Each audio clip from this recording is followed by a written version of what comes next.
226분의 4, 226이라는 숫자는 전국의 시장과 군수, 구청장을 합한 수입니다. 이곳 중 단 4곳의 군수와 구청장을 뽑는 선거가 지난주 치러졌죠. 단순 수치로 놓고 보면 2%도 채 안 되는 낮은 비율인데 여야가 전국 선거 못지않게 총력전을 펼쳤습니다. 우선 국민의힘 한동훈 대표는 부산 금정에 각별히 정성을 쏟았습니다.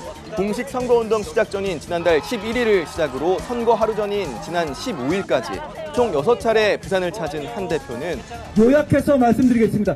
그냥 도와주십시오. 그러면 저희가 100배, 1000배로 보답하겠습니다. 부산대 앞 집중 유세에서부터 거리거리를 누빈 도보 유세까지 금정 곳곳을 훑으며 지지를 호소했습니다. 민주당과 조국혁신당 간 단일 후보를 낸 야권에서도 이재명 대표뿐만 아니라 조국 대표까지 지원 유세에 나서는 등 총력을 기울였습니다. 한동훈 대표와 국민의힘 지도부에게 다시 한번 말합니다. 양심 좀 있더라, 양심 좀. 이재명 대표는 탈환뿐만 아니라 수성에도 공을 들였는데요. 보수세가 강한 부산 금정뿐만 아니라 텃밭 전남 영광을 수차례 찾아 정권 심판을 외쳤습니다. 이번 선거는 그냥 군수 한 명 뽑는 거를 넘어선다. 정권 심판의 2차 경고 카드를 날릴 때다. 이런 가운데 국민의힘은 부산 금정과 인천 강화, 민주당은 전남 영광과 곡성 등 텃밭 2곳에서 각각 승리하며 이번 재보선은 이변 없는 무승부로 끝났습니다. 4곳의 군수와 구청장을 뽑는 선거일 뿐인데 여야 지도부가 이처럼 사활을 걸었던 이유, 이쯤 되면 궁금해지는데요. 멀리 갈 것 없이 지난해 사례만 봐도 답을 찾을 수 있습니다. 당시에는 서울 강서구청장 자리를 놓고 여야 지도부가 전면전을 벌였었는데 여당이 패배하며 김기현 당시 대표가 정치적 위기에 몰렸습니다. 서울이라고는 하지만 구청장 보궐선거가 지도체제를 흔들 만한 일인가 하는 의문이 들 수 있는데 총선을 6개월여 앞둔 시점에 치러진 당시 보궐선거는 수도권 민심을 엿볼 수 있는 바로미터였다는 점에서 의미가 남다를 수밖에 없었습니다.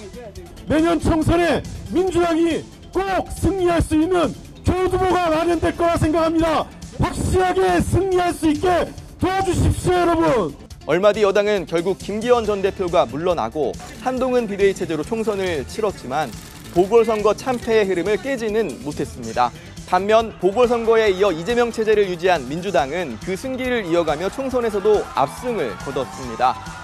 반대의 경우도 있었습니다. 국민의힘은 2020년 21대 총선에서 괴멸적 패배를 기록했지만 이듬해 치러진 서울 부산시장 보궐선거에서 당시 문재인 정부를 향한 민심 악화와 김종인 비대위 체제 아래에서의 쇄신 노력 끝에 2곳 모두를 탈환했습니다. 이 승리는 그로부터 1년 뒤 치러진 대선 승리의 교두보가 됐다는 평가입니다. 이번에 국민 여러분의 압도적 지지로 서울과 부산 재보궐선거를 승리함으로써 정권 교체와 민생 회복을 위한 최소한의 기반은 만들었다고 생각하고 여야 할 것 없이 정치권에선 이번 선거 결과 중 부산 금정 결과에 주목합니다. 지난 총선 때 여야 간 격차보다 약 9%포인트 높은 득표율 차로 여당 후보가 당선된 배경 분석에 골몰하는 모습인데요. 통적으로 또 여당 강세 지역은 여당 강세가 그대로 나타났는데 여당과 또 정부도 또 일심해서 우리 국민들의 뜻이 어디에 있는지를 잘 새기고 이유야 어찌 됐든 부산 금정을 6차례나 찾으며 지원 유세에 나섰던 한동훈 대표에게 힘이 실리게 된 건 사실입니다. 만약에 선거에서 패배했으면 또 다른 비판이 나올 수 있었는데 그거를 봉쇄할 수 있었던 점에 대해서는 한 대표한테 유리한 국면이 형성됐다. 이런 흐름 속에 한 대표의 목소리에는 자신감이 실리는 모습입니다. 구태 정치를 쇄신하라고 변화하라는 것이 이번 선거에서의 국민들의 명령이라고 생각합니다. 우리 국민의힘은 그 명령을 따르겠습니다. 제가 앞장설 거고 몸살이지 않겠습니다.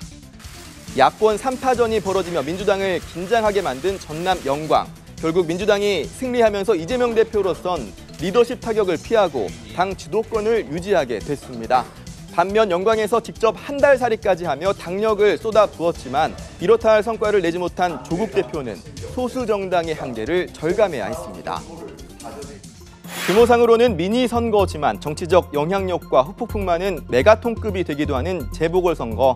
벌써부터 크고 작은 정치 지형의 지각 변동이 꿈틀거리는 가운데 재보선 결과에 펄럭인 나비의 날갯짓이 앞으로 지방선거와 대선에서 어떤 바람이 돼 돌아올지 지켜볼 일입니다.